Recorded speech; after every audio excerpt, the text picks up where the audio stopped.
Boa noite, pessoal. Estamos começando agora mais um círculo de estudos aqui hoje. Nós somos da Complexos. Meu nome é Mariana. Esse aqui é o Felipe. Boa noite, E pessoal. essa aqui é...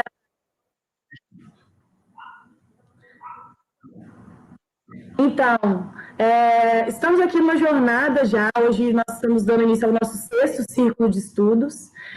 Nós começamos esse projeto há alguns 2 meses atrás. Então, já tivemos lives muito maravilhosas aqui. Nós começamos com uma live com o Gil Scalco, falando sobre a complexidade do contexto brasileiro, trazendo um pouco da teoria da complexidade do Edgar Morin, e falando para a gente sobre, né, o Brasil atualmente e como que talvez, né, a gente deva pensar de outras formas aí, a perspectiva que as coisas são complexas, né, tanto que dá nome ao nosso canal, ao que a gente está fazendo, por isso que abrimos o trabalho com esse convidado. Depois tivemos uma live sobre neoliberalismo e racismo estrutural no Brasil, com a Diva Moreira, também foi uma live maravilhosa. Estamos discutindo assuntos super atuais aí, né, que precisamos debater. Depois tivemos uma live com o pai Erisvaldo sobre a perversidade e a diversidade, um ponto de vista decolonial, né, a partir do candomblé, que também foi interessantíssima, todas essas lives elas estão salvas aqui no nosso canal, e é interessante que todas elas estão um pouco conectadas, né, quem está acompanhando a gente consegue perceber também. Como quarta live, nós tivemos sobre a ascensão da direita no Brasil e o medo à diferença, com Jardel Sander, que também foi maravilhosa, que falamos sobre essa questão do medo à diferença também, essa relação hoje, né, com o outro, dessa onda moralista, né? Vamos conversar sobre isso hoje também. E, por último, tivemos a quinta live com a Carla Andréia Ribeiro, que foi sobre movimentos de ocupação urbana e intervenções culturais como forma de resistência política, que foi incrível também. Ela contou um pouco sobre a história da resistência aqui em Belo Horizonte, sabe, a resistência cultural, então foi muito incrível. E hoje, né, temos um convidado especial também, e vamos falar sobre o imaginário político bolsonarista e o vírus do totalitarismo, que é, né, para a gente compreender um pouco sobre essa questão do mito, essa questão que está muito em alta hoje, né? Então, acredito que agora podemos dar início. Vou convidar aqui o convidado. Eu peço para vocês que compartilhem com seus amigos agora, que a live está começando, para que a gente bata esse papo aqui. Vocês já podem curtir também, e já ajuda muita gente se vocês se inscreverem. A gente está nessa jornada aí, né, tentando ocupar esse espaço virtual também. E o nosso convidado de hoje é o professor Dimas, da PUC. Ele é contramestre de capoeira Angola, professor na pós-graduação em Direito da PUC. Ele também escreveu um livro sobre o mito e o teatro anarquista. E ele é o nosso convidado de hoje, vou chamar ele aqui, né? Não está tão perto, mas vamos lá. Boa noite, professor. Boa noite, Mariana. Boa noite, Thaís. Boa noite, Felipe. Boa noite a todas e a todos que estão conosco aí nesse momento, né, para falarmos de assunto de tamanha importância e significância, né, no contexto.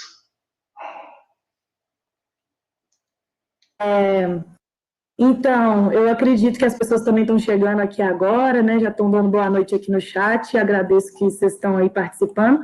Professor, se você quiser, se alguém tiver alguma coisa para acrescentar, Felipe ou Thaís, mas se você já quiser começar também sua fala, o que você trouxe aqui para a gente hoje, que as pessoas também podem participar pelo chat e depois, né, você vai estar respondendo também as pessoas, né? Antes de passar a palavra para o professor Dimas, eu queria só ressaltar mesmo, né, a importância da gente estar trazendo esse movimento e colocando a disponibilidade desse ambiente online, essa troca, esse diálogo genuíno, e propondo também, né, a discussão de temas que são mais do que urgentes, né, tendo em vista, inclusive, esse contexto atual em que a gente vê. E é muito bom, Mário, eu gostei que essa sequência dos nossos círculos de estudos vem caminhando mesmo, né? A gente vem trabalhando as temáticas que têm comunicação e que propõem abordagens alternativas, temáticas decoloniais e pautas muito urgentes, né? Aí eu acho que eu queria mais era colocar esse ponto mesmo para a gente dar início a passar a palavra para o professor, para a gente dar início ao círculo de hoje, que vai entrar realmente nesse imaginário bolsonarista que a gente vem experienciando, né, atualmente. Muito bem, obrigado aí pela introdução. Como disseram, como a Mariana falou, eu sou o Dimas, professor Dimas, eu leciono Ciência Política na Universidade Católica, na graduação, também na pós-graduação, e nós temos estudado já há alguns anos o imaginário político.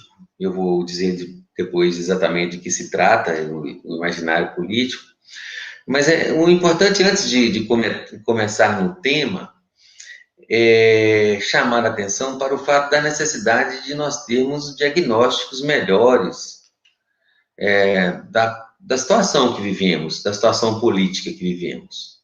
É por isso que até me dispus, né, com a equipe da Complexos a desenvolver esse tema sobre a situação brasileira, porque o que eu tenho visto, na maioria das vezes, análises que conduzem muito para explicações muito simplistas, explicações que são assim, muito mecânicas.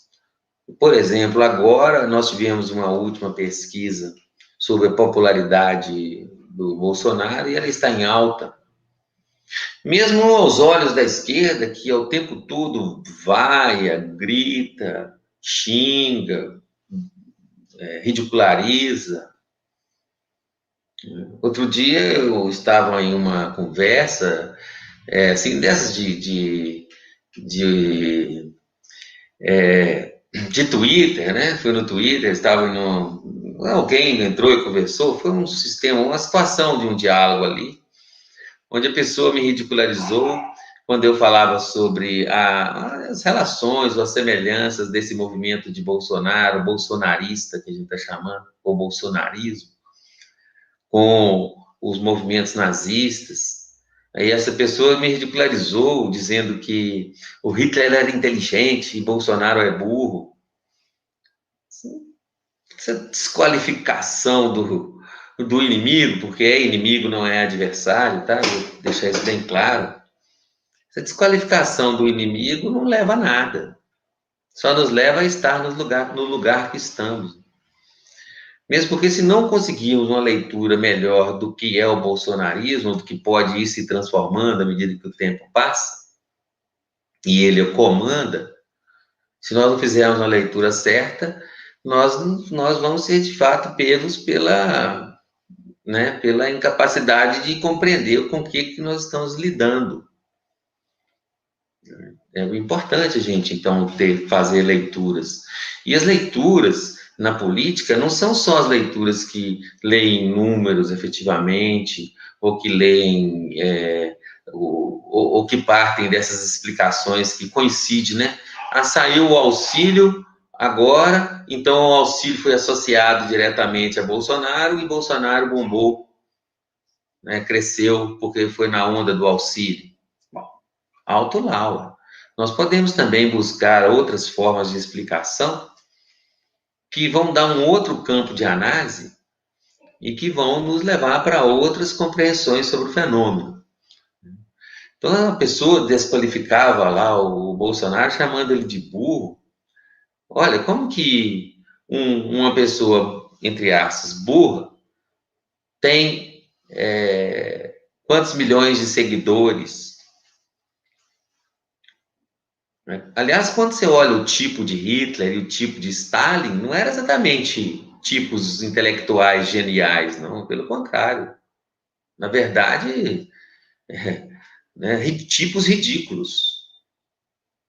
Quando você olha a pessoa mesmo e vai olhar com o olho, né, como você olhar o senhor Bolsonaro aí, se você olhar, foi um tipo ridículo. Mas o problema não é exatamente ser tipo ridículo aos olhos de quem avalia. O que ele representa aos olhos de quem ele segue. Eu, desde o início, porque eu tenho, assim, sistematicamente falado que é preciso fazer leituras melhores. Então, desde o início do processo, quando as pessoas começaram a gritar, ó, na minha vida, nos últimos anos, apareceu duas coisas às quais eu dei atenção para que eu pudesse chegar a algumas conclusões que cheguei. Uma, quando nas minhas salas de aula começaram a me perguntar sobre o Olavo de Carvalho. Você já leu Olavo de Carvalho? Você indica Olavo de Carvalho? E eu conheci Olavo de Carvalho como astrólogo. Então eu fui naquele momento procurar saber quem era e vi o suficiente para saber o que todo mundo deve saber. E quando a população começou a chamar Bolsonaro de mito, gritar mito. E aí, então, que foi que me aguçou para essas questões que eu fui pesquisar. Eu voltei nos meus estudos que eu tinha feito no mestrado de mitologia política, o imaginário político em cima da questão do mito político. E eu voltei naquelas discussões todas e também voltei nos estudos sobre o totalitarismo. Foi fazendo releituras que aí que eu cheguei a algumas análises e com pesquisas, obviamente, nas redes sociais e também pesquisa enquete, que fui inclusive ajudado por alunos da Universidade Católica, do curso de Direito, que fizeram as pesquisas, né, em questionários virtuais, nós fomos fazendo uma certa correlação entre aquele movimento lá do nazismo e o movimento de hoje, do bolsonarismo. Mesmo porque existem muitas correlações. Então, quando a gente fez isso, a gente não faz isso, não estamos falando que é igual, aí nós estamos falando que é semelhante. E sendo semelhante, e como é muito semelhante, porque guarda características profundamente, né, muito profundas, uns com as outras, é que a gente tem que estudar. Então, essa falta de análise aí da esquerda, no período eleitoral, por exemplo, as pessoas falavam assim comigo, assim que entrar a propaganda eleitoral, o Bolsonaro cai e o Alckmin sobe. Não, eu dizia não, não vai ser. Ainda veio a tal da facada, tá? Que soma-se ao processo e possibilita ao indivíduo sair dos debates. E a facada ainda foi, da perspectiva dele e dos outros que o seguem, uma comprovação de que ele é o indivíduo, o indicado, o escolhido. Da minha perspectiva, eu posso até desconfiar que aquilo foi fato. Tá? Tem altos relatos e tal aí, mas independente, o que tem acontecido, da minha perspectiva, foi só da mão de alguém louco ou, né, pirado da cabeça que foi lá e fez uma loucura daquela, porque força nenhuma de esquerda brasileira faria uma coisa dessa no contexto que vivemos. É impensável, inclusive daquela forma que foi feito, né? Pueril demais, né? Uma tentativa de assassinato daquela com faca no meio de multidão. Então, é uma situação que se houve, né, se ela é de fato, se aconteceu ali, né, como diz, até tem lá, por causa de todo o processo, tem até motivos para imaginar, mas, digamos, ela aconteceu, ela foi providencial, mas providencial não só para tirá-lo do debate, foi providencial porque incorporou nele, na personagem dele, na persona dele.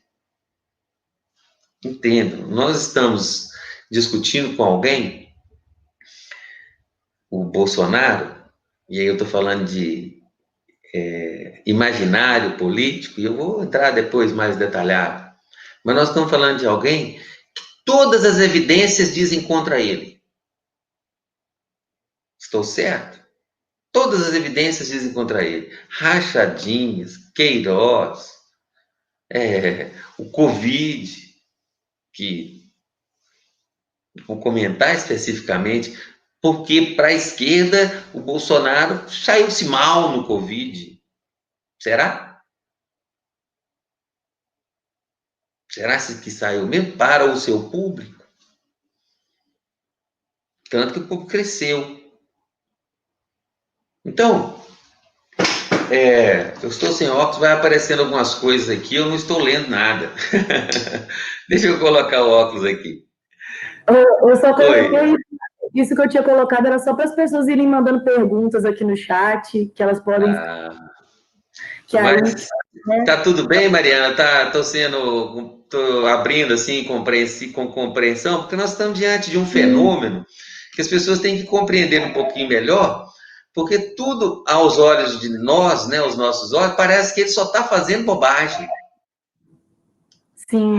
Não é? Parece que o cara só está fazendo merda, por assim dizer. No Tipo, entanto, a partir do nosso juízo de valor, de algum aspecto, né? Mas, tipo assim, tem pessoas que acreditam isso como. olha como que a esquerda tratou o Bolsonaro, como bozo, como palhaço. Será o melhor personagem para qualificar o Bolsonaro? Entende? Sim. Eu acho que por causa de análise errada, porque não conhecem, não procuraram dar uma estudadinha na coisa, ou então porque vão às vezes no voluntarismo, sabe? Porque é preciso um conhecimento aí, um pouquinho de conhecimento de causa para a gente tomar algumas decisões em alguns momentos, principalmente quando a gravidade é muita.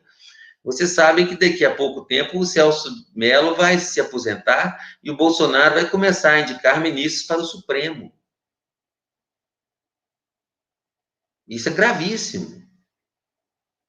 Quem tem poder de indicar pessoas para o Supremo tem poder de interpretação da Constituição.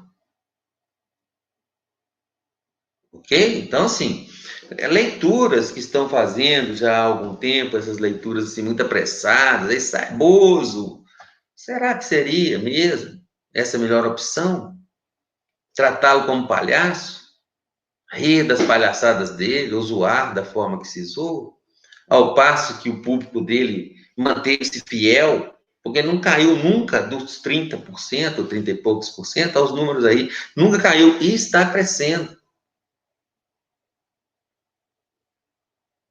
Muito bem. Por que eu relaciono com totalitarismo? O totalitarismo, que a Hannah Arendt é que faz um estudo seríssimo, importantíssimo sobre totalitarismo. Essa autora judia alemã, que viveu o período do nazismo, que foi caçada, inclusive, que foi, né, expatriada, né, digamos assim, do país, teve que se foragir, passou pela França, pelo campo de concentração, foi para os Estados Unidos. Ela que fez um estudo sobre totalitarismo. O que ela chama de totalitarismo é a experiência nazista e a experiência comunista e stalinista. Os dois tipos de totalitarismo, tá? Bom,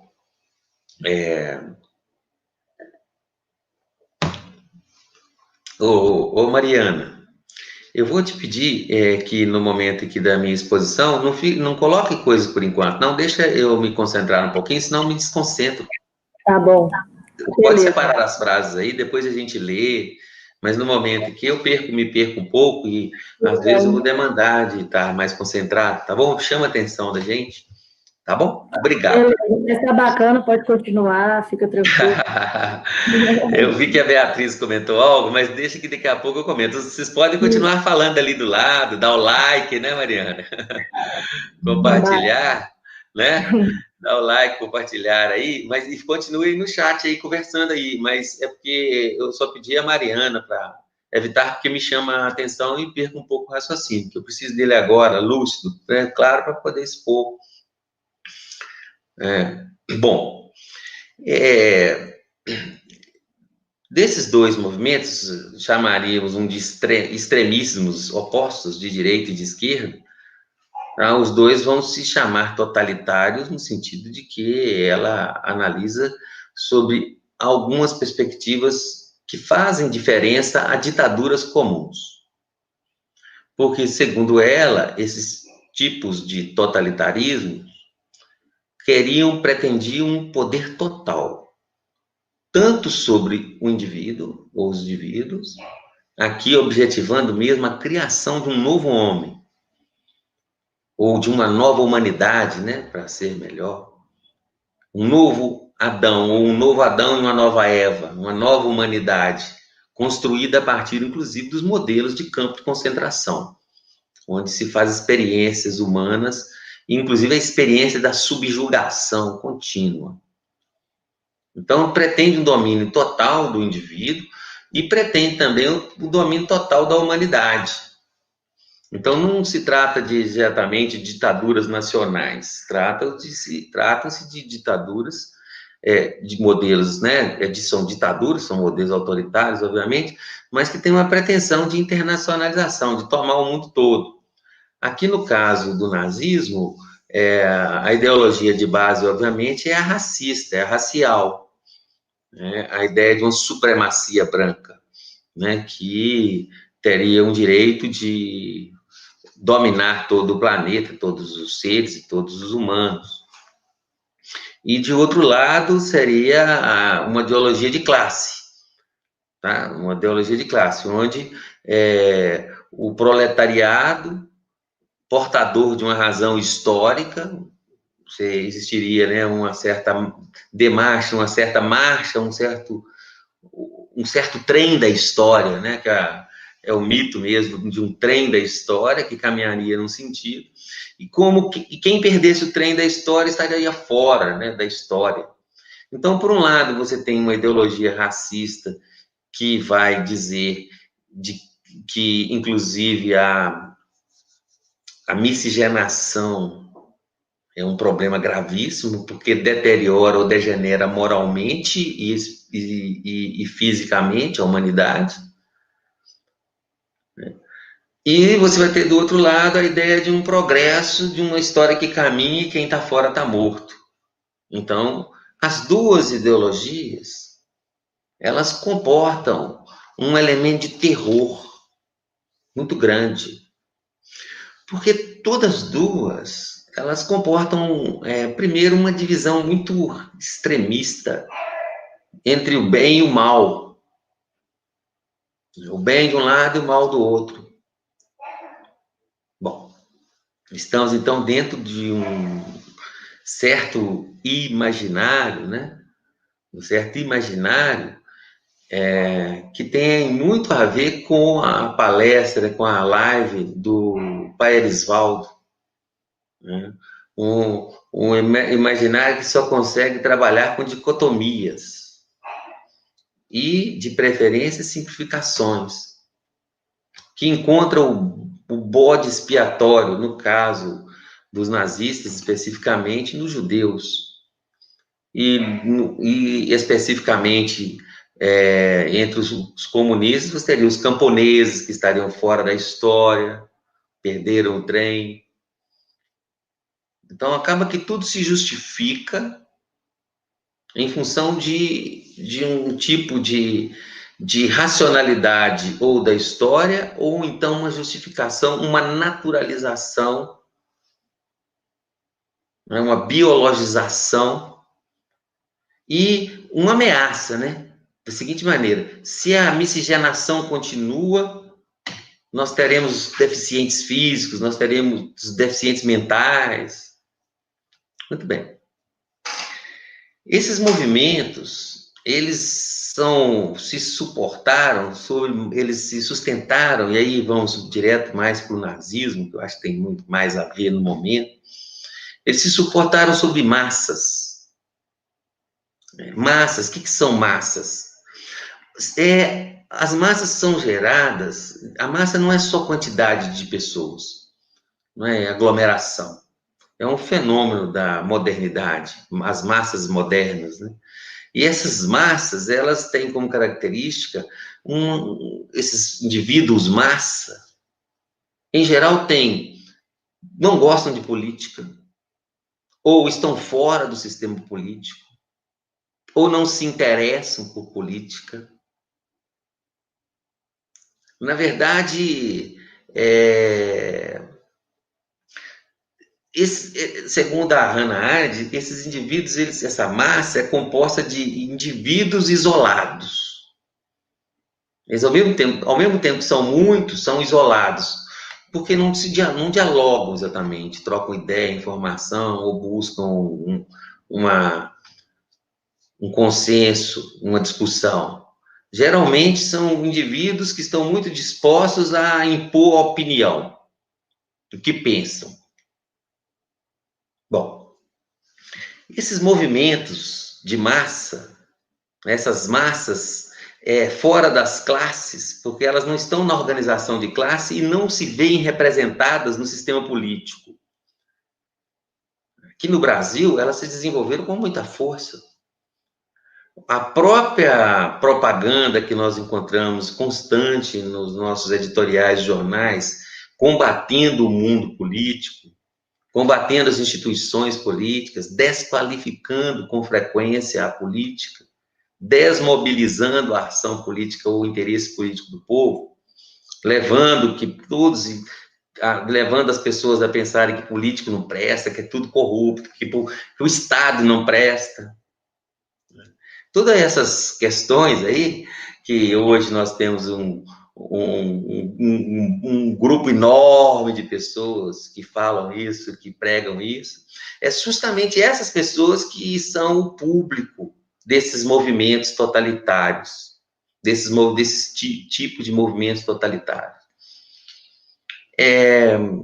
Massas despolitizadas, que por algum motivo, e geralmente o motivo, a faísca, quem acende nela é um líder. Um tipo de líder que ela chama de líder totalitário. Bom, mas não tem só o líder, também tem o que ela chama de uma propaganda totalitária. Nós vamos falar também em sequência. A primeira coisa, então, que esse grupo que adere, que é exatamente o grupo bolsonarista, ele tende a crescer, são as pessoas que não se identificavam nos partidos políticos. Não são exatamente, como alguns dizem, eleitores de Aécio ou eleitores do PSDB. Uma parte mas nem todos. Uma parte deles foram os eleitores tucanos. Por quê? Porque, na verdade, o que está acontecendo no Brasil o grande derrotado politicamente no Brasil não é o PT, como tem dito, não. É o PSDB. Porque quem sumiu do cenário político foi o PSDB, foi tragado pela extrema-direita. Quando o Aécio e o PSDB foi guinando para uma política mais golpista, mais entrando no jogo da extrema-direita, as bases políticas do PSDB foram sendo cooptadas para a extrema-direita. Uma parte delas foi cooptada, foi ganha para a extrema-direita. Esse grupo do PSDB, né, de eleitores do PSDB, que já estavam meio de saco cheio, porque o PSDB não ganhava mais e não tinha um discurso à altura, quando o PSDB guina para a extrema-direita, a extrema-direita puxa esse grupo, uma parte dele, para si. Então, você tem ex-eleitores do PSDB ali, um grande número, que o PSDB sumiu, não teve nada nas eleições passadas. Quem foi Alckmin? Ao contrário do PT, que eles dizem que está morto, fez o segundo turno, foi para o segundo turno. Então, é importante esse jogo para entender a real situação. Então, se houve um crescimento de uma extrema-direita a partir de certos discursos que ela foi adotando. Bom, então, você tem nela, agrega a ela, essas massas, aqueles segmentos, essas massas despolitizadas, fora dos partidos, que odeiam política, que são aí, né, que esses segmentos aí que estão fora, são indiferentes à política, junta com eles esse segmento que vem aí de uma direita de centro, que guinou para a extrema e perdeu boa parte da sua base, que acabou arrastada por esse grupo. E esse grupo que compõe a base bolsonarista, bem lembrar, é composta também por radicais religiosos, além de neoliberais de carteirinha, né, magnatas e neoliberais de carteirinha. É bom lembrar que também é composta por uma base religiosa muito forte. E tudo que eu vou falar aqui hoje fecha muito com o discurso religioso, o bem e o mal, esse discurso religioso cristão, judaico-cristão.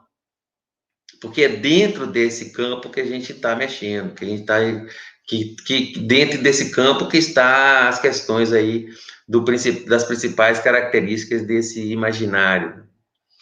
Muito bem. Então, são massas, o público são massas despolitizadas, parte delas religiosas, dominadas por pastores que nós sabemos a sua classe, a sua categoria, né, o seu poder de aliciar aí pela televisão e arrecadar fortunas. Bom, olha lá. Deixa eu tomar uma aguinha, né? Essas massas aí, esse grupo bolsonarista, ele é alimentado por uma rede, eles estão chamando de gabinete do ódio. É uma rede de fake news. Tá ok? Todo mundo já está sabendo disso. Não é fake news. Mas não exatamente essa rede de fake news, elas têm um sentido. Elas não atuam desconectadas, não. Elas não atuam desconectadas. Essa massa recebe informação, ao que tudo já está sendo demonstrado aí, informações que são geradas por cabeças que estão pensando, por grupos que estão trabalhando a persona do Bolsonaro. As próprias ações do Bolsonaro, que as pessoas acham burras, me parecem que ou são bem pensadas, ou eles escolheram o tipo certinho, o tipo mediano, que cabe no papel exato daqueles que eles buscaram representar dentro das massas. O chamado médio. Mas vamos lá. A propaganda totalitária, que a Hannah Arendt se refere, ela constrói uma ficção terrorista, uma ficção que ela promove, a propaganda promove o medo, promove o terror. A propaganda promove o terror, ela põe nas pessoas o medo. Ela tem uma origem no sentido de que leva as pessoas a... Vamos pegar aqui o caso alemão.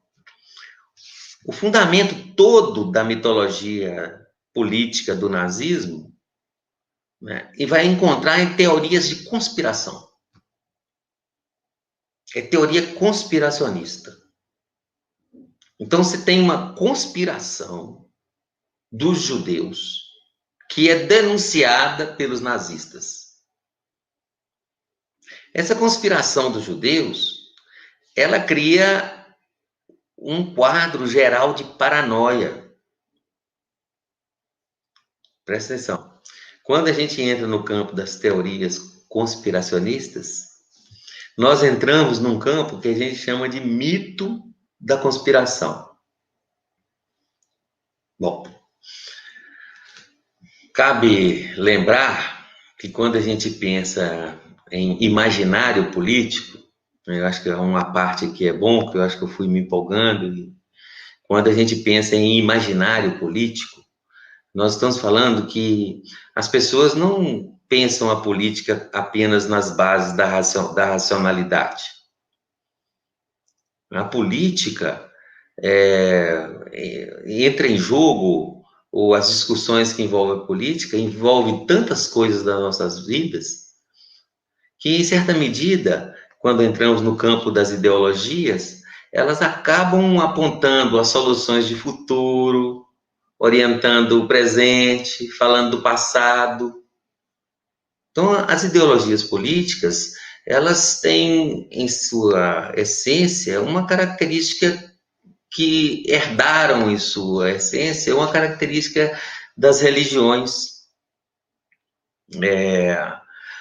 Quando entramos no campo, então, dos heróis, ou dos líderes, aí que se revela todo o espírito, ou toda a característica religiosa que as ideologias representam. Isso vale para as ideologias de esquerda, e aí eu discuti o anarquismo no meu mestrado, e vale para as de direita.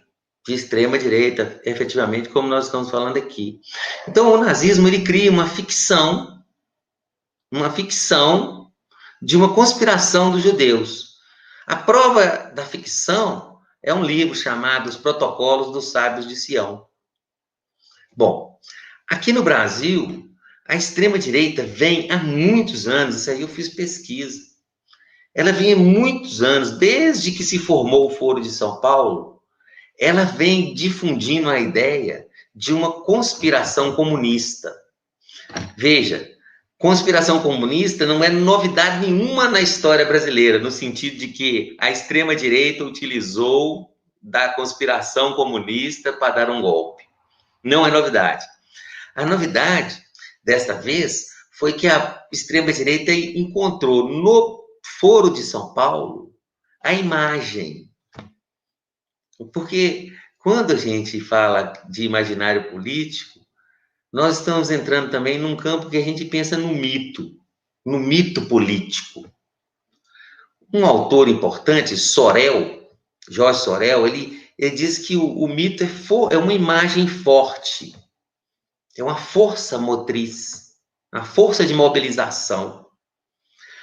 Quando temos o mito político, aqui no caso, o mito de conspiração, ele prega, em geral, a ideia de uma conspiração do mal. O mal conspira. E ele encontra uma série de evidências, na realidade, que conseguem afirmar ou reafirmar a ideia colocada, a mentira propalada. Então, você consegue, a partir do livro dos protocolos dos sábios de Sião, a prova do que os judeus conspiram. A prova e o plano. Bom, o quadro, assim, o que se pinta no imaginário coletivo é o mal conspira. O mal conspira e está para dominar tudo. É esse o fundamento também, quando se pega no ideário comunista, a ideia de uma conspiração como conspiração, uma conspiração também capitalista, dos burgueses, se for olhar pela mitologia, pela simbologia. Tá? Bom, então você tem ali, nesse momento, uma configuração, assim, uma imagem muito forte, uma imagem que é religiosa, porque ela distingue o bem, o mal, e afirma com toda clareza e com um conjunto de provas de que o mal faz a conspiração e que o mal está dominando. A extrema-direita implantou no Brasil, e aqui eu digo com tranquilidade, eu fiz pesquisas várias sobre isso nas redes sociais, é só vocês digitarem aí Foro de São Paulo, comecem a sondar como que se pintou o Foro de São Paulo, como que se pintou a imagem do Lula, da Dilma, do Fidel, como que foram construindo uma ideia de uma conspiração internacional de todos os comunistas, como que foram construindo toda essa ideia, associando isso à destruição da família, associando tudo isso ao movimento LGBTQI+, como é chamado, que, segundo essa narrativa, é comunista e destrói a família. Olha o prato cheio ainda que se joga para os evangélicos, ou evangélicos perdoem aqueles que são evangélicos, que não seguem o Bolsonaro, mas aqueles que seguem aí os pastores ganhadores de dinheiro, os vendedores de indulgências, né? Então, eles estão seguindo um discurso simples. Eles simplificaram o discurso, transformaram a política, por isso que está essa imagem aí, cidadão de bem ou do bem. Contra quem? Nós, do mal. Eles criaram uma cruzada. Tá? A mídia deles, a fake news dele, o principal indivíduo do fake news dele, que até hoje não foi chamado lá, por isso que não fazem análise, não foi chamado na CPI da fake news, é o Olavo de Carvalho. Se vocês puxarem aí na internet o que o Olavo de Carvalho fala sobre o Foro de São Paulo, é as fake news assim. Ele dá a informação e dá um link embaixo dizendo, esse link aí, confirma lá. Só quando você vai no link, o link tem um erro. Mas o link é a confirmação. É o clássico dos fake news. Então, ele criou, olhem para vocês verem, na classe média, fundamentalmente, eu fiz um questionário, meus alunos aplicaram 2.500 questionários, 25% afirmou conhecer o Olavo de Carvalho e saber do Foro de São Paulo sobre o Olavo de Carvalho, a partir do Olavo de Carvalho. 25% de 2.500 questionários, que abrangiu basicamente a classe média em Belo Horizonte e em outras partes do Brasil. É pouca gente? Eles difundiram, não só na classe média, e como tem uma comunicação religiosa muito fácil, porque é o mito religioso, é o mito, inclusive, apocalíptico.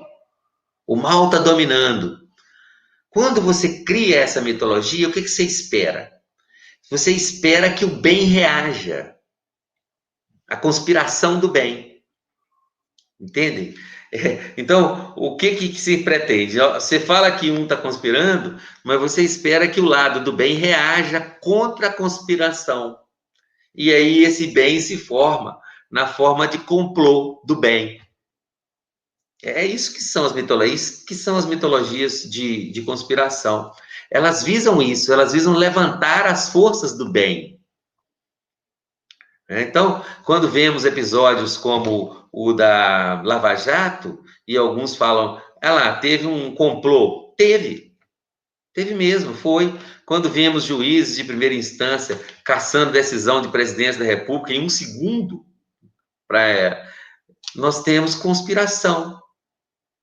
Nós temos exatamente complô. As pessoas estão colocando delegados de polícia e juízes, começam a sair do seu lugar de juiz, de defensor das leis, e agir fora delas, igual estão fazendo. Nós temos pessoas que estão agindo por valores que eles acreditam superiores. O mal menor, porque o mal maior seria o domínio dos comunistas. Qual comunismo, né?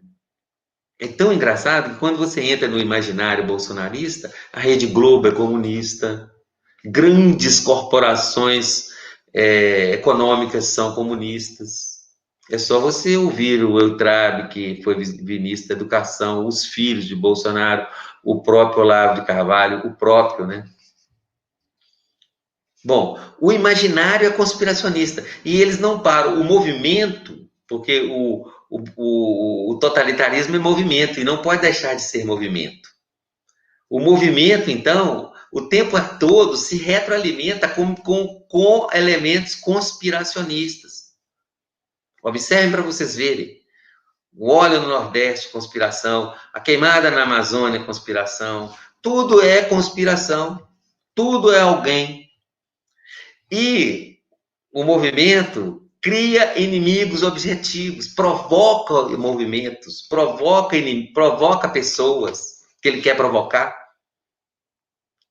Ele vai criando. O Bolsonaro não provocou o STF com aquelas hienas porque é burro, não. Ele não está, ele está provocando as instituições. Ele está provocando as instituições o tempo todo. Ele não parou, não. Alguns estão falando que está em trégua. Está em trégua, ele continua andando para a rua fora, no meio de multidões. Ele continua desafiando as ordens médicas a respeito dos remédios. Ele continua receitando remédio. Então, assim, inclusive, isso é um ponto que eu pretendo abordar, se ele está desempenhando bem ou mal o seu papel, que para alguns ele está mal, né? E que está subindo nas costas da esquerda, porque está aproveitando do Bolsa, né, do auxílio que saiu emergencial, está se aproveitando até das costas da esquerda. Realmente, a propaganda dele tenta se aproveitar disso, transformar tudo a favor, porque a característica da propaganda totalitária da Alemanha e de agora é fazer a ficção virar realidade. Então, a ficção deles tem que virar realidade. Então, entre aspas, tá, o vírus chinês entrou na mitologia. Quando a gente fala que entra na mitologia, a gente quer dizer que saiu do plano do real e foi absorvido como imaginário. Ele foi absorvido como imaginário. Assim, Bolsonaro. Bolsonaro, mito, é mito. Ah, ele é burro. Não. Burro sou eu. Ele não, olha lá, quantos seguidores que ele tem. Né? O Bolsonaro não. O Bolsonaro está lá, ele está presidente do país. Ó. Como é que você pode desqualificá-lo com tantos seguidores que ele tem? As pessoas tendem a desqualificar, mas ele conseguiu descolar do real. Militar expulso do exército, expulso das Forças Armadas, envolvido com miliciano, todo mundo sabe, Queiroz, nunca fez nada, separado 3 vezes de 3 mulheres, inclusive com problema com outras mulheres, inclusive, machismo declarado, no entanto, ele cresce. Por quê? Ah, porque saiu um auxílio emergencial. Será? Não, é porque a imagem dele está sendo bem trabalhada. Ele está trabalhando e tem equipe trabalhando. E nós não atentamos a isso ainda com clareza. Que tipo de persona ele atinge, como ele atinge, e se ele está agindo certo, porque, ao meu ver, está.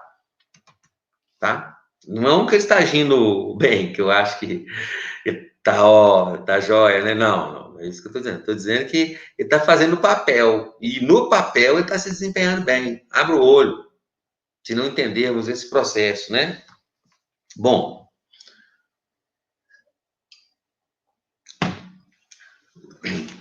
quando a gente fala, então, e aqui a questão da imprensa bolsonarista, é bom lembrar, ela é uma imprensa e o bolsonarismo está no governo.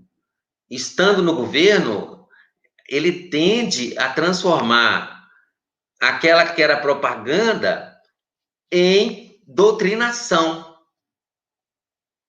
Veja bem, a ação no governo, o totalitarismo, quando está no governo, ele tende a transformar a propaganda em doutrinação. O que eles estão fazendo? Escolas militares, cortando verbas da educação, não é? Apostando na educação religiosa.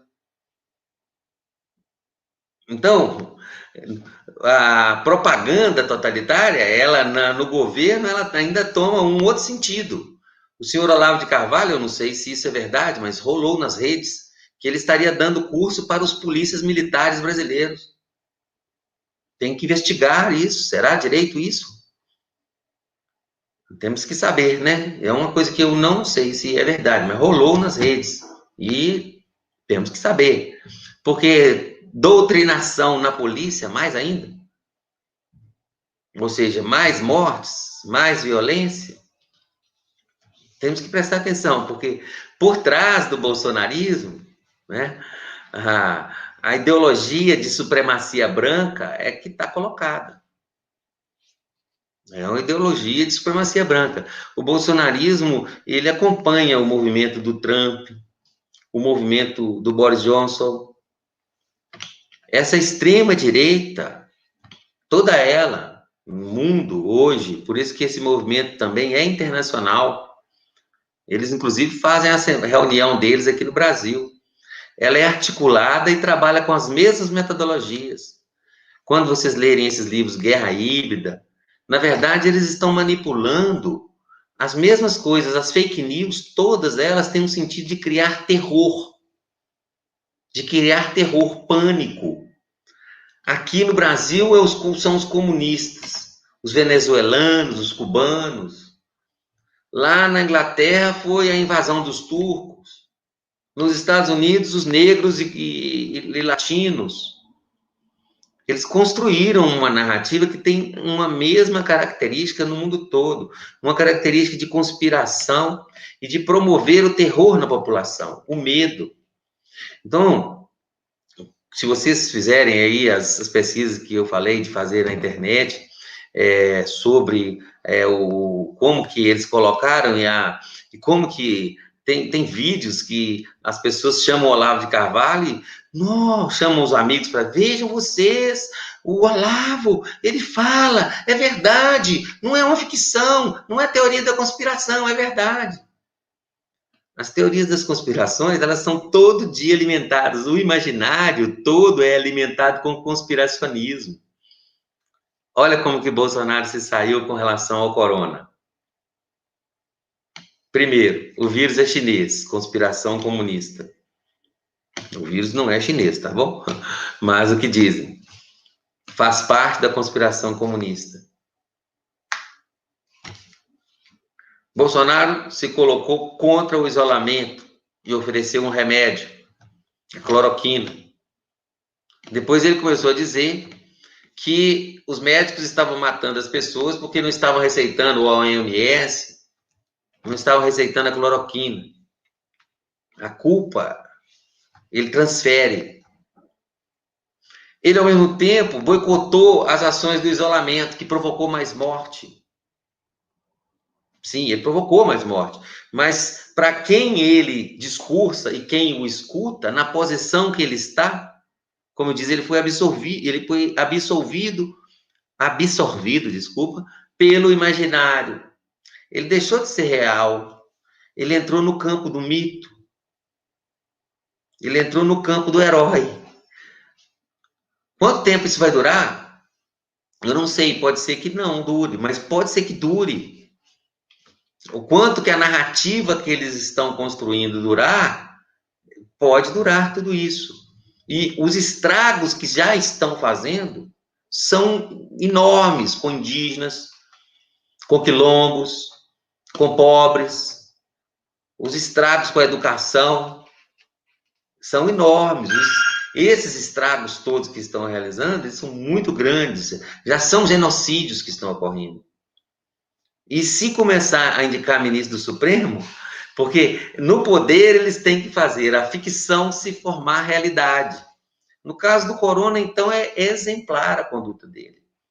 É exemplar, no sentido de que ele conseguiu emplacar um remédio que não funciona, mas que na cabeça dos dele funciona. Ele conseguiu dizer que o remédio é eficiente e que a Organização Mundial da Saúde é comunista e que os governadores comunistas e que todo mundo é comunista, que sempre é comunista. Até o presidente da França era comunista naquele episódio lá dele, que ele cria. O tempo todo eles estão criando fatos para colocar em movimento, eles têm que o tempo todo estar movimentando. Essa discussão dessa criança agora, dessa semana, olha como é que gerou os mesmos movimentos novamente, alimentou o imaginário deles. Os abortistas, comunistas, gaysistas, cubanos, venezuelanos, comunistas. Entende? Sim. É um conjunto, é um conjunto bombardeado, grave, de repercussão muito larga, muito grande, tá certo? Que transforma a política na luta do bem contra o mal. E o bem são eles. Na visão deles, eles são o bem.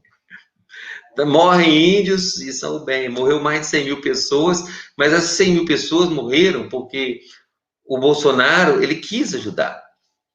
Inclusive, agora vai ficar todo mundo desempregado. E escutem essa. O desemprego que vai vir depois do corona agora, o Bolsonaro vai jogar na conta dos governadores. E vai dizer, eu avisei. Então, ao mesmo tempo que ele boicotou, justamente para não dar certo o isolamento, porque ele boicotou, ele fez as pessoas boicotarem o isolamento. E como é que ele consegue isso? Ele consegue isso pelo lugar que ele já está ocupando. Quando começaram a gritar mito lá atrás, eu atentei, fui pesquisar. Você olha ao perigo que a gente está vivenciando. Bom, quando passou, Mariana? Falei demais. Não, tá muito bom, tá muito bacana. Só que a gente tá chegando em 1 hora de live, aí é só para dar um alô aqui. Deixa o pessoal perguntar um pouquinho, então. Eu achei que já tinha 20 minutos. Não, Eu achei que tinha 20 minutos, eu estou aqui, gente, que será que tem o quê? 10 minutos? Deixa o pessoal assim, perguntar um pouquinho então aí, coloca se teve alguma interação, alguma pergunta, por favor, que aí eu, numa pergunta, eu continuo para a gente já ir acabando.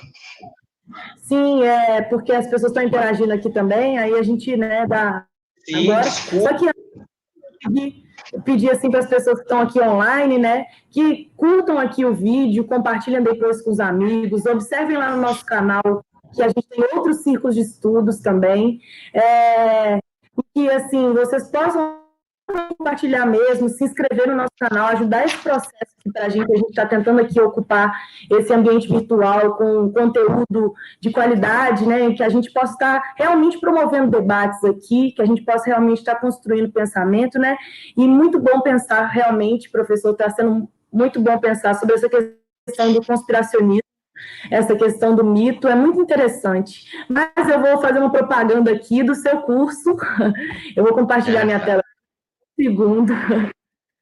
Espera aí, gente. Que teremos curso. Deixa eu ver se vocês estão vendo. Que eu não tenho. Ah, estão vendo. Do curso com o próprio professor Dimas, que vai rolar um mini curso gratuito, que a gente vai lançar ele na segunda-feira, que vem, no dia 24, nas nossas redes sociais. Vocês podem seguir lá a gente, ficou.inst no Instagram, que lá a gente vai estar postando, e que vai ser um conteúdo também para, né, que a gente possa estar aprimorando esses estudos mesmo, né, continuando. E aproveitando também, vou convidar vocês para, né, nosso próximo, igual eu falei, nós estamos com o canal aqui de 15 em 15 dias com lives, convidados, e a próxima convidada é a Heloísa Greco, a Bisoca, inclusive, boa noite, Bisoca, que você estava por aí também, mandou um alô aí no chat para a gente, e que nós vamos discutir os direitos humanos, uma luta antifascista ontem e hoje. E aí fica o convite para vocês, compartilhem isso também com o pessoal, se inscrevam lá, né, para esse círculo, que vai ser muito bacana. E é isso. A princípio, a gente vai começar aqui com uma pergunta que já está aqui antes, da Beatriz, né? Peraí, deixa eu só achar também, gente, que as coisas ficam meio perdidas aqui, viu, gente? Mas a gente acha. A pergunta da Beatriz foi, a Thaís, eu acho que você pode ler para a gente? Vou ler sim, gente. Boa noite. Espero que vocês estejam gostando aí do círculo, né? Vou ler a pergunta aqui da Beatriz. Professor Dimas, boa noite. Você enquadra o bolsonarismo em uma categoria específica, como, por exemplo, o fascismo ou o populismo, ou acredita que é uma novidade, que traz características de outros sistemas? E eu, como estou dizendo, totalitarismo. Não é uma perspectiva que revela características apenas de uma ditadura. Não. O movimento que ele encampa e o caráter até mesmo religioso que o bolsonarismo está sendo conduzido, o nível de exigência de fidelidade ao mito, né? O nível de ascendência que o mito tem sobre os seus liderados, ele continua com a popularidade do início da campanha, assim, maior do que do início da campanha, o primeiro turno. Continua o público fiel, intacto. Então, eu não considero... o fenômeno é totalitário, porque ele usa de técnicas idênticas ao movimento totalitário. Aí, exatamente, a propaganda é uma, e o tipo de líder, de massas. Bolsonaro é líder de massas. E é um líder ao qual esse quadro aí, ó, porque quando você evoca a luta do bem e do mal, a luta final do bem e do mal, você lembra o juízo final, o Apocalipse. Nessa hora do Apocalipse é que aparecem salvadores. Né? Na hora que... Então, o Bolsonaro virou salvador mesmo. Da perspectiva dos evangélicos aí que seguem esses pastores, a esquerda virou Sodoma e Gomorra, né? Transgressora sexual, destruidora da família. Da perspectiva deles, nós somos os agentes do Satanás na Terra. É isso que eles criaram, esse é o quadro. E isso eles construíram também na classe média católica, os evangélicos e os católicos conservadores de classe média que foram dominados por isso. Dominados da ideia de que o Partido dos Trabalhadores é comunista, eles estão convictos disso. Que o PT estava conduzindo o país para comunismo. Veja bem, que loucura. Parece loucura, né? Qualquer pessoa que saiba minimamente aí, ou que veja minimamente, vai ver, inclusive, só que, prestem muita atenção, ao fazer isso, ao identificar o inimigo, eles criam a contra-conspiração. E, em geral, essa contra-conspiração age com as mesmas armas que dizem que os inimigos usariam. Então, o tal do Protocolo dos Sábios de Sião virou o manual dos nazistas para oprimir os judeus. Então, na perspectiva do bolsonarismo, o Foro de São Paulo sequestra, o Foro de São Paulo mata, o Foro de São Paulo trafica drogas, o Foro de São Paulo sequestra mulheres. Então, o Foro de São Paulo é o foro é a suruba dos demônios, que assim que Olavo de Carvalho chama o Foro de São Paulo, suruba dos demônios. E isso povoou a mentalidade desse clima de fim, tá certo? Aí chega o Salvador. Aí aparece um Salvador, e esse Salvador vem do tipo fascista, do tipo totalitário lá da Ana Arendt. Por quê? Ele acende as massas, ele acende essa faísca nas massas, ele atrai elas para a política, mas para um discurso fácil, aproveitando a radicalidade das massas, o ódio latente delas a tudo que é exatamente culto, erudito, ou sofisticado, ou inteligente, a tudo quanto é programa de governo. Essas massas aí despolitizadas, né, por um processo histórico, inclusive, que foram se vidrar em Bolsonaro, inclusive essas massas aí, as elites acabam gostando, ou até aderindo. Também tem elites aí, porque não é exatamente massa porque é pobre, não. Não é exatamente isso, não. Pessoas com o diploma aí dessas universidades, né, das universidades aí, que são classe média, às vezes com o diploma se julgam, inclusive, sábios demais. Mas, no fundo, quando se entra no jogo das narrativas políticas, elas incorporam narrativas sem mínima noção de nada. Veja bem, há pouco tempo o general Mourão classificou negros e indígenas pela raça. Disse de comportamentos, quer dizer, ele puxou uma ideologia do século XIX, naturalização de diferenças culturais, biologização delas, tá bom? Então, o fenômeno que vivemos aqui é do tipo totalitário. O Bolsonaro é líder tipo totalitário, no poder está tentando implantar um regime muito duro, e que de características internas e externas, porque se deixar ele invade a Venezuela, invade Cuba. O Brasil já entrou no boicote a Cuba, entende? Então, assim, não é exatamente um jogo de país. Inclusive, ele é pouco nacionalista. O público dele é nacionalista, mas ele não. Já falei demais de novo? Não, acho que ficou bem colocado para a questão da Beatriz, mas achei excelente. Espero que o pessoal esteja acompanhando. Tem uma próxima pergunta aqui, professor, que é do Paulo Matheus. Inclusive, queria mandar um alô, boa noite, Paulo Matheus, que também está junto com a gente aí nessa luta, né, para poder disponibilizar e colocar de fácil acesso bons conteúdos, para que a gente esteja sempre propondo diálogos. O Paulo Matheus ele faz a seguinte pergunta, Dimas. Como impor o jogo democrático ao governo, então? Assumidamente, Bolsonaro sempre foi autoritário. A democracia aceita o debate sobre o rompimento institucional? Olha, é o seguinte, o Bolsonaro, o propósito dele é estourar a nossa democracia. Não é só a nossa democracia, não. A nossa economia, inclusive, também. Bolsonaro não há limites para Bolsonaro, não. Ele agora compôs com o Centrão, mas ele não largou o Olavo de Carvalho, que continua sendo seu mentor.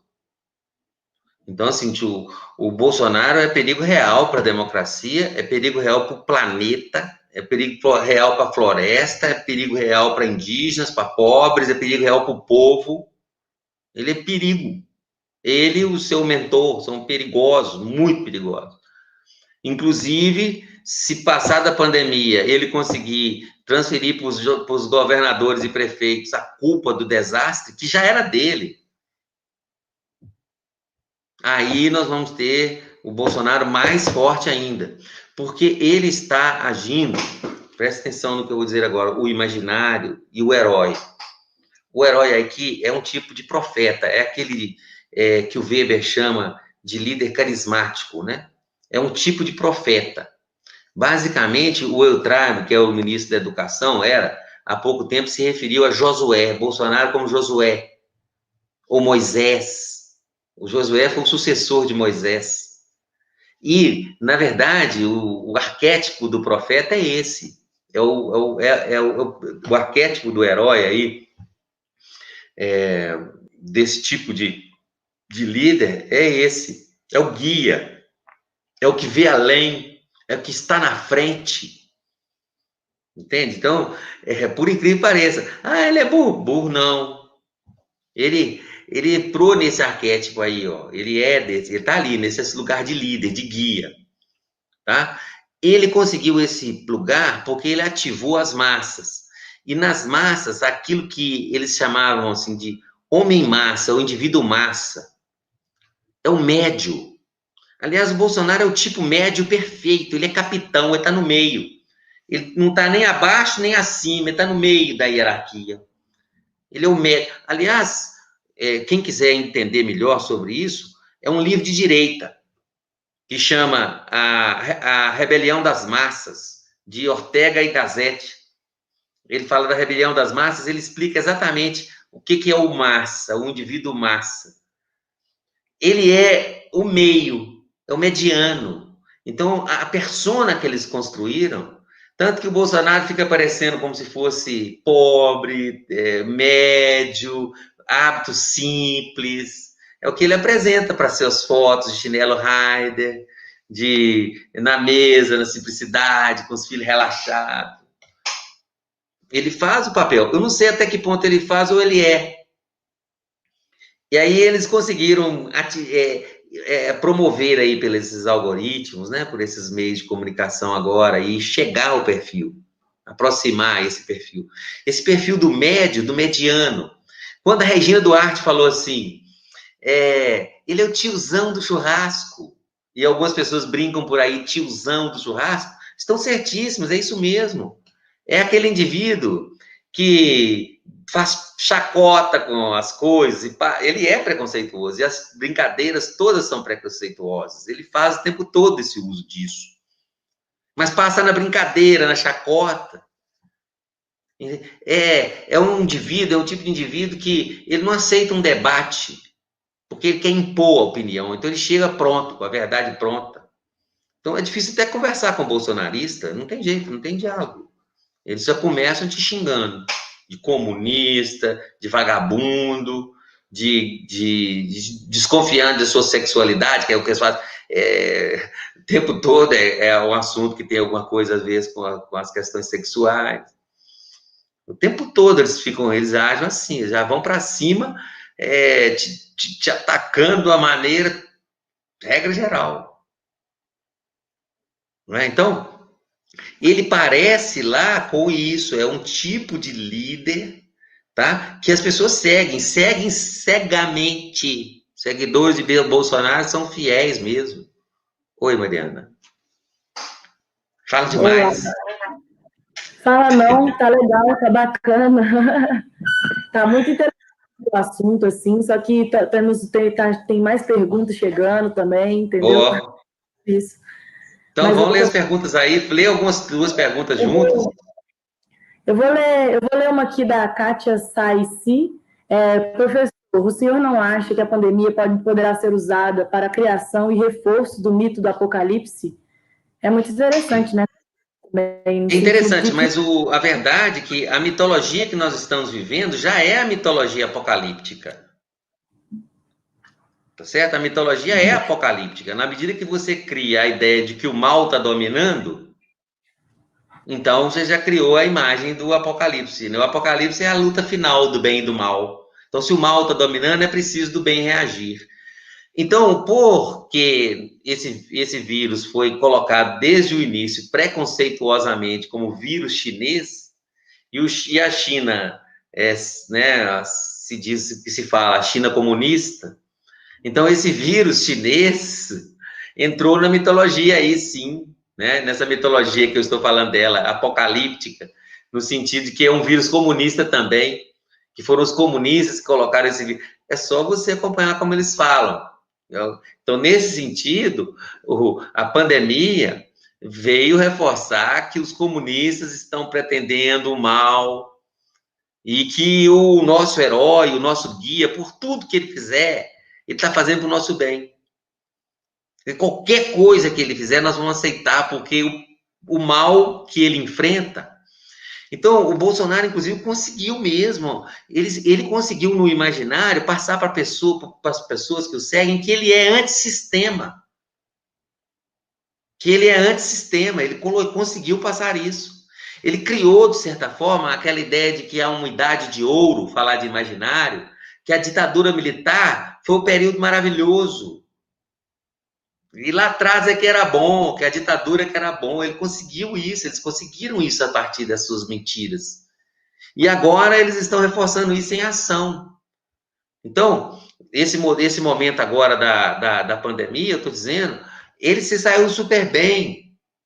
Como no papel que ele está, ele saiu bem, ele ganhou com a pandemia, ele cresceu com a pandemia. Como? Porque ele foi para frente. O masculino, o macho, porque é isso, é o líder. Né? Aí é fálico. O imaginário aí é fálico, é masculino. Então, ele foi para frente, ele não temeu a doença, ele arregaçou o peito, disse, nós temos que ter coragem. Ele naturalizou a morte, porque ele diz, alguns vão morrer mesmo, é da vida. E, de certa forma, ele não está errado, é da vida a morte. Só que, obviamente, que nós sabemos que poderiam ter sido tomadas N medidas para se conter. Mas ele diz, não, eu estou mais preocupado, e ele fugiu para a questão da economia, ele ofereceu o remédio foi desqualificado, e aí quem desqualificou é comunista, está querendo matar o povo de fome, os comunistas estão trancando todo mundo em casa, isso tudo virou comunismo, entendam? Ele criou, ele conseguiu, e há mecanismos de defesa instaurados. Por exemplo, eu, professor, sou comunista, a Rede Globo é comunista, todos são comunistas, então eles ficam o tempo todo defendidos. Então, essa massacre de mortes que a Rede Globo mostrou esse tempo todo aí, ó, só reforçou o Bolsonaro. A cada notícia de morte que ela dava, né, tentando julgar nas costas do Bolsonaro em alguma medida as mortes, aquilo julgava o Bolsonaro contra alguém que está, ou seja, até essa condição de perseguido, que também tem a ver com as teorias conspiracionistas. Olha, o Túlio... Tudo bem, Túlio? O microfone aqui. Tudo bom, pai? Tranquilo? Tudo bem. Parabenizar. Basicamente, eu sei que a gente conversa muito disso já. Mas eu tenho uma pergunta aqui. Uma coisa que eu pensei muito assim foi com relação até à Igreja Católica e as cruzadas sobre a Sagrada. Você teria como discorrer um pouco disso aí para a gente? Divina, de exterminar o outro. É porque entra num assunto, é muito parecido, mas é o seguinte, de qualquer maneira, o que nós estamos vivendo aqui hoje é esse imaginário cristão que é, de uma certa forma, utilizado e radicalizado, tá certo? E manipulado. Então, tem um imaginário cristão, então, as cruzadas eram cristãs, né? Levar a fé católica ou a fé cristã para o mundo árabe. Os árabes hoje, inclusive, eles chamam os americanos, franceses e ingleses, quando vão lá nas suas cruzadas, eles chamam de cruzados. Tá? Bom, então, assim, o imaginário é esse imaginário religioso aí. É um imaginário religioso reforçado com o elemento, né, tensionado por um elemento aí que busca a radicalização da sociedade.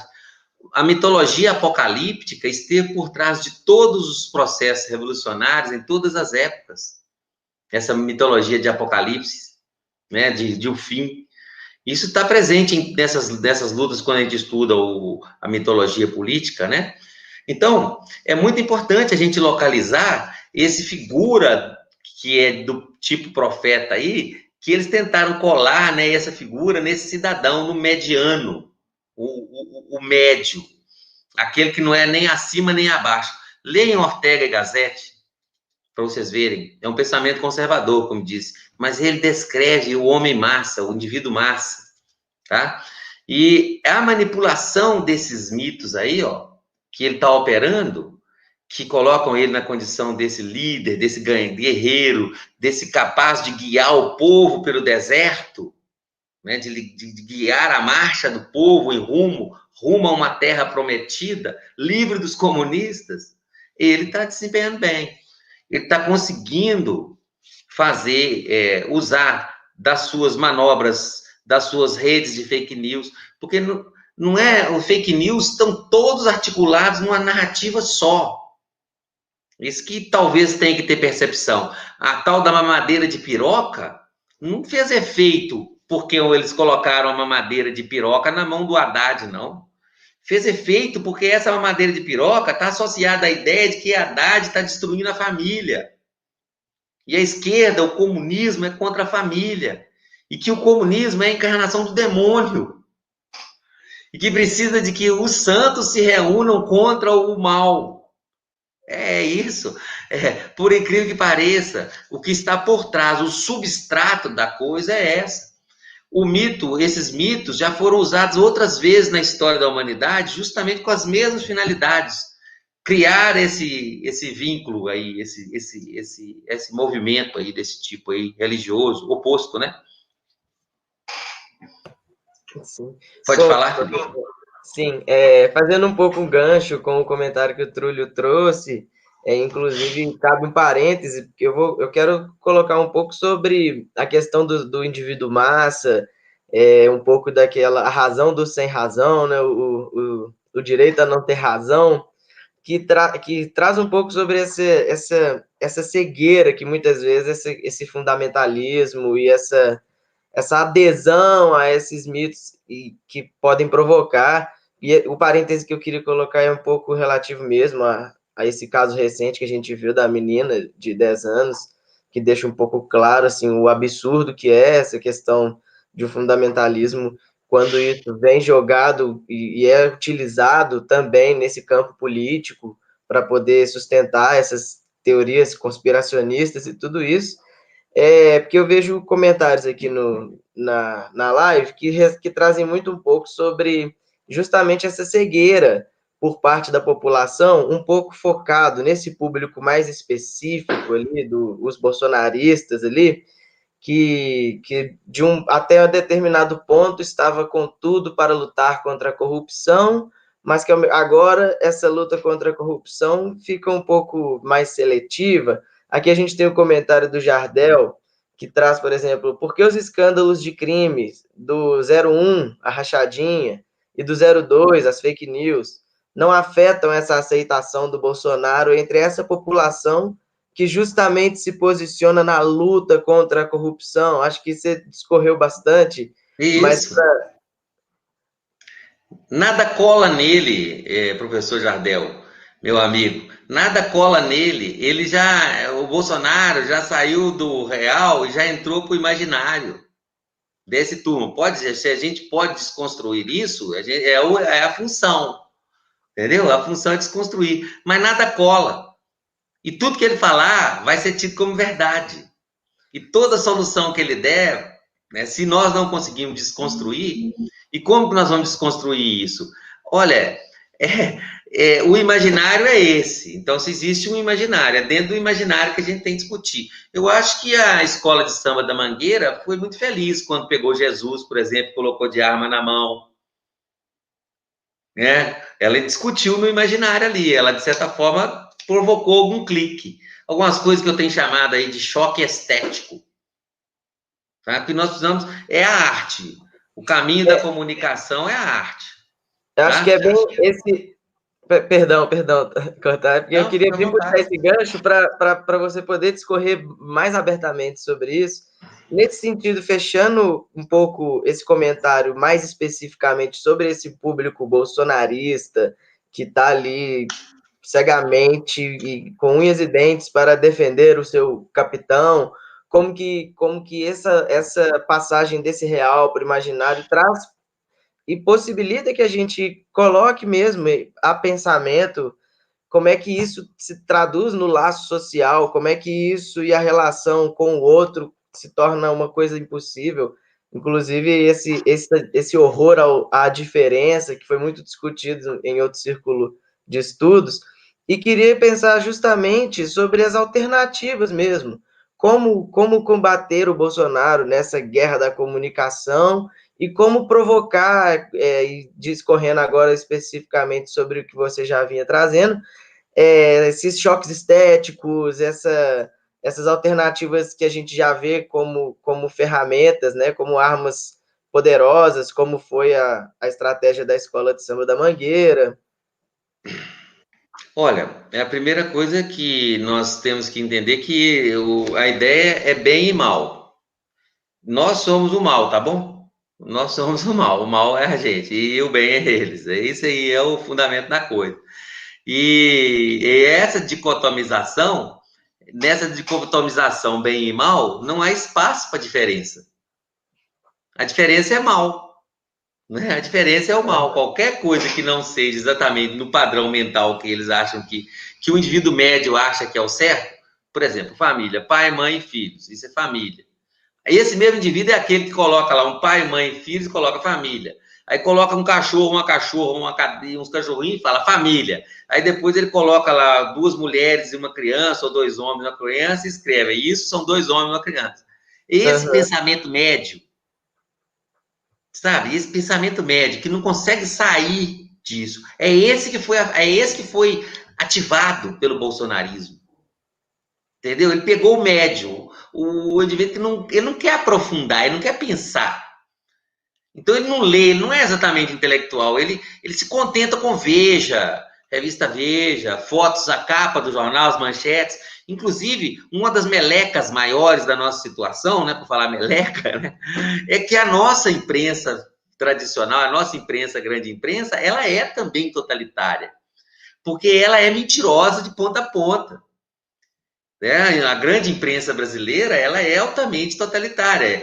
A Rede Globo, inclusive o que nos impede hoje de destruir essa narrativa bolsonarista é que a Rede Globo, de certa forma, comunga com ela, ou faz parte dela em alguma medida.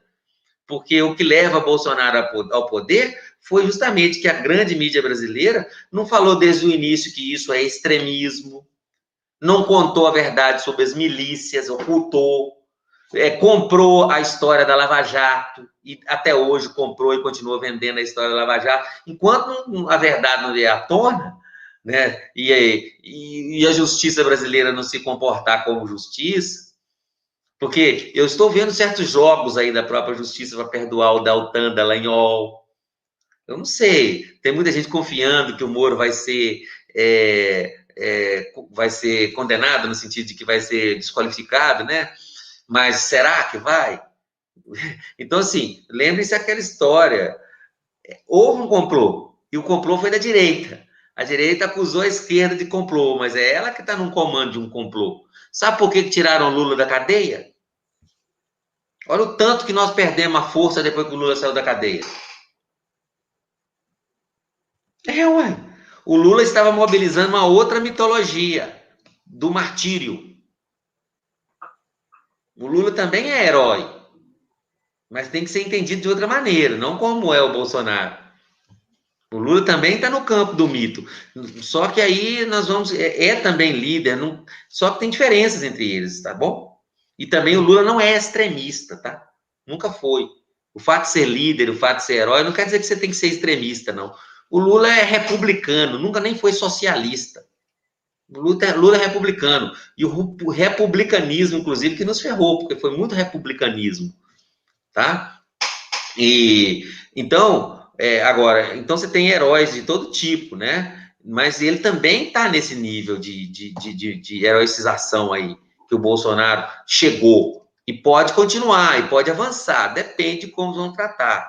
Então, mexer nesse imaginário é fundamental. A via estética, a comunicação vai ter principalmente por quadrinho, meme, a mesma que eles usaram, tá certo? Mas aí a gente teria que construir do oposto assim, algo bem articulado, porque por que o golpe de 2016 até então não foi feito em quadrinhos e distribuído para a população? Sim, são as alternativas do tempo, né? Eu acho que um passo importante nesse sentido é justamente ocupar esses ambientes virtuais e as redes sociais. Acho que eu vejo que também cabe nesse jogo estético, né? Claro, porque a esquerda está muito disposta a dar like para Felipe Neto. Vê quantos likes nós temos aí, quantos que nós temos num canal que a gente está desenvolvendo para fazer um negócio sério. Não. A esquerda está muito disposta a bater palma para Felipe Neto, a cultuar ali grandes intelectuais que às vezes até fugiram do país, que fica dando receita de revolução lá de fora, mas tá lá de longe, mandando fazer aqui revolução. Então, assim, temos que tomar um pouco de pé no chão e ouvir agora no momento, procurar estudar o fenômeno. Eu estou com esse curso aí de totalitarismo, para as pessoas entrarem lá nele e entenderem o fenômeno. Depois nós vamos fazer um sobre mitologia política, para poder desenvolver a discussão do mito político. E aí eu conclamo todo mundo que pensa, né, que quer pensar alternativas, a estar pensando junto com a gente.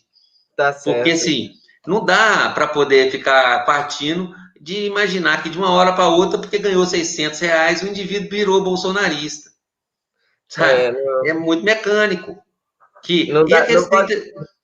Não podemos ser simplistas. Não, é reducionismo e tudo no econômico. Eles gostam muito do econômico. Eu estou alertando que há um simbolismo e que há uma narrativa mãe, que é uma narrativa conspiracionista, igual a dos nazistas. Há uma narrativa mãe. E há um mitólogo, um narrador do mito, que é o Olavo de Carvalho. Ele é o narrador, ele é o feiticeiro, se a gente fosse dizer assim, o xamã da história. Perfeito. Quem é o Bolsonaro? O Bolsonaro é a pessoa certa, que caiu no lugar certo da narrativa dele, que entrou na narrativa e que entrou no imaginário popular do povão, inclusive ocupando certos espaços que o Lula ocupava. Verdade. Eleitores do Lula estão bandeando para o Bolsonaro. E não é porque chegou água no Nordeste agora, não, porque o cara sabe que quem levou a água para lá não foi Bolsonaro. Embora a propaganda do Bolsonaro está falando que foi, mas não é a propaganda de mentira dele, exatamente só a propaganda. É o conjunto da obra que é articulada, que é pensada, que na maioria das vezes nós estamos caindo no conto deles, porque nós ficamos atrás deles, da confusão da extrema-direita, correndo atrás do movimento que eles criam o tempo todo. Né? Olha essa questão dessa menina mesmo. A própria Damares deu o endereço dela, dizem, né? Que deu o endereço para que os evangélicos fossem para a porta do hospital. Olha o religioso tomando conta de uma discussão que é uma discussão, primeiro, da família, né? Ou da criança né? Nova demais, mas de quem está ali, dos médicos, de quem está atendendo. Não é uma discussão que tem que ser debatida pela nação.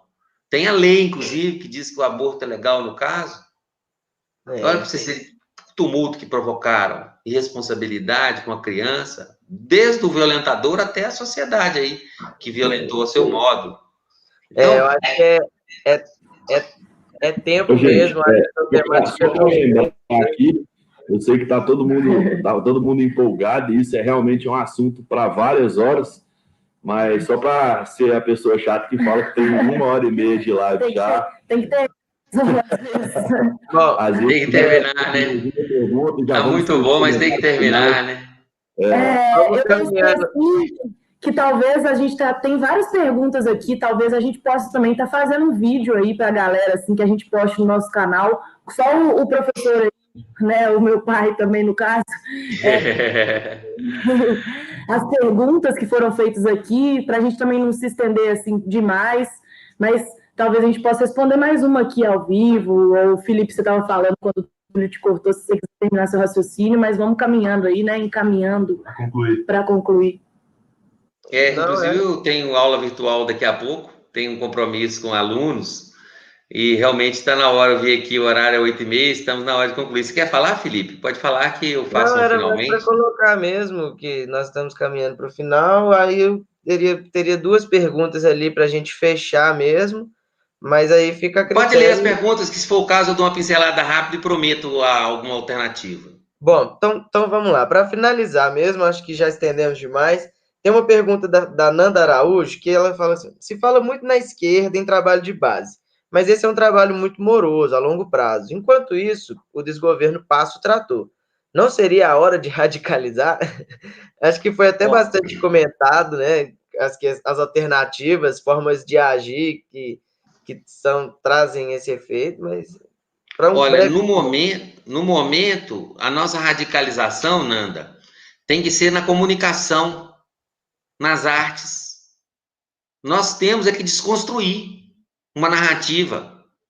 Não é fácil, mesmo porque ela encontra, dentro da pregação dos pregadores religiosos, ela é exatamente coincidente.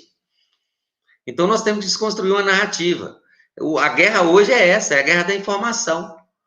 Radicalizar como? Contra o bolsonarismo. Se não for convertendo o bolsonarista, mostrando, voltando à razão, porque o que nós estamos vivendo é irracionalidade. A classe média, principalmente, ela foi dominada pela total irracionalidade. Quem perdeu não foi o PT. Na verdade, eles falam de ódio ao PT, mas quem saiu da disputa política brasileira foi o PSDB, ele que evaporou. Entendem? Então, assim, temos que ser até mais inteligentes no campo da esquerda para a gente não cair na discussão, ódio do PT. Então, pelo ódio do PT, nós vamos justificar, inclusive, abrir mão do projeto do PT para sair abrindo para projetos, às vezes, que não têm uma consistência nem maturação. Aí uma outra discussão que abre, mas vamos lá. Entendeu? Então, a radicalização agora que a gente precisa é da comunicação. Nós temos que arrumar um jeito de mudar, virar o barco, de destruir o mito e de desconstruir o mito. E só que é complicado, porque, como diz, eles estão cheios de mecanismos de defesa. Tá? Sim. Tem outra pergunta, Filipinho, mas depois desenvolve isso, isso é importante. Claro. Acho que muito disso também vai ser trabalhado no minicurso, inclusive fica mais um convite para o pessoal. E o último, para a gente fechar mesmo, foi da Sebastiana.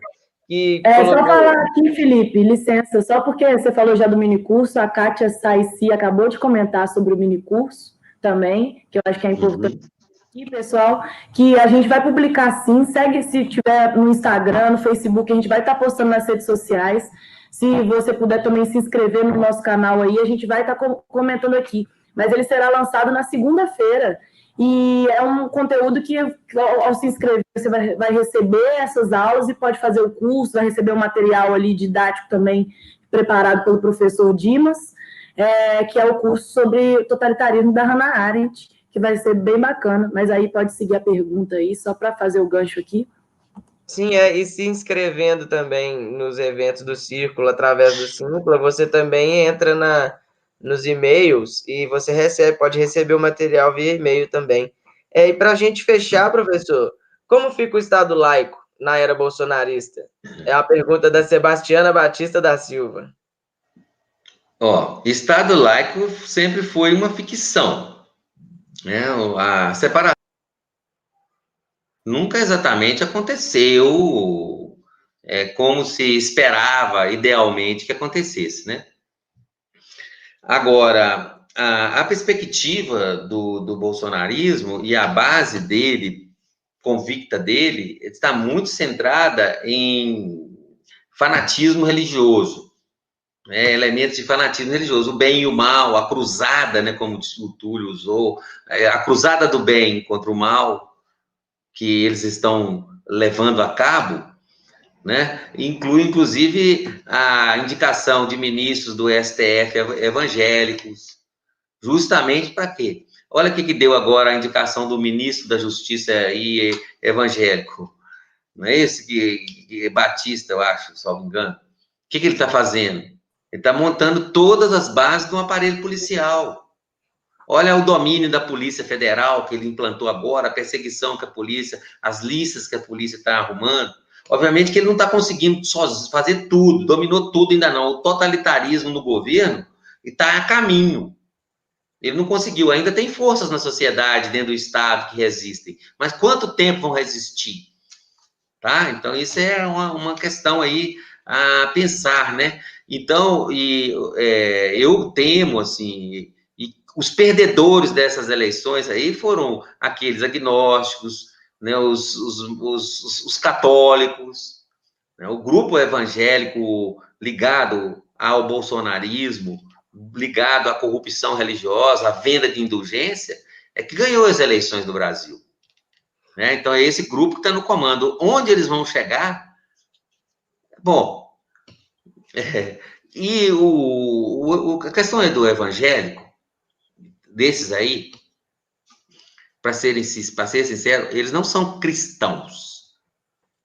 Eles seguem, cristão é fachada, cristianismo ali é fachada. A questão deles é Velho Testamento. Eles se orientam pelo Velho Testamento, eles só falam do Velho Testamento. O Deus da vingança, da punição.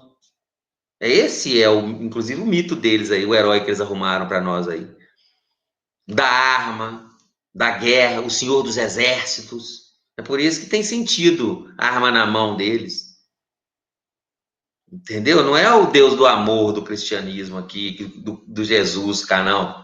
É o cristianismo que eles jogaram a baioneta na mão dele e colocaram ele, a espada, é o cristianismo adotado como lema do próprio governo romano, né? É esse tipo de coisa aí. Então, bom, o que temos que fazer no momento é guerra de comunicação. E o que temos que fazer no momento é estudar o processo, entender melhor, sair das visões economicistas, mais simples, discutir, entender e ser menos voluntarista também. Porque a esquerda está muito voluntarista. Mal começou a pandemia, começou aquela bateção de panela louca. Que eles desvairaram todo dia, vamos fazer bateção de panela, 8 horas todo dia.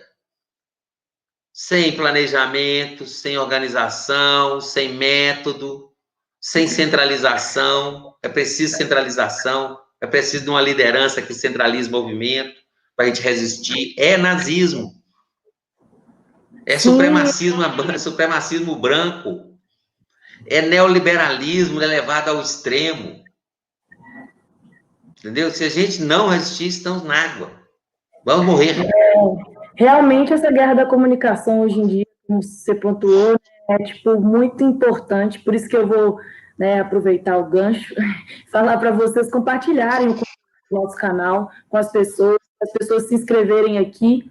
Né? Eu vou puxar de novo um pouquinho aqui o professor de novo, você me desculpa, pai, e tal, mas é que acho que está dando uma hora aí, e que a gente vai terminar. No caso, a gente trabalha junto aqui, né? O meu pai, o professor Dimas, também, ele é uma das pessoas aí que é o nosso mentor aqui da Complexos, também, né? A pessoa que está aqui no trabalho de frente com a gente. Então, a gente vai continuar esse debate ainda, a gente vai falar muito sobre isso ainda. Teremos um minicurso da Hannah Arendt, provavelmente logo mais podem continuar acompanhando. Nós teremos também um curso sobre mitologia política, que é sobre o assunto que o professor também está dizendo aqui, né? E é isso, né? Só para encaminhar aqui, para a gente fazer as considerações, se professor você for acrescentar. Eu fico de professor de pai aqui nessa live, gente, é meio difícil. Queria desde já agradecer também a todo mundo que participou, queria agradecer a vocês, queria agradecer ao professor pela oportunidade, pelos esclarecimentos.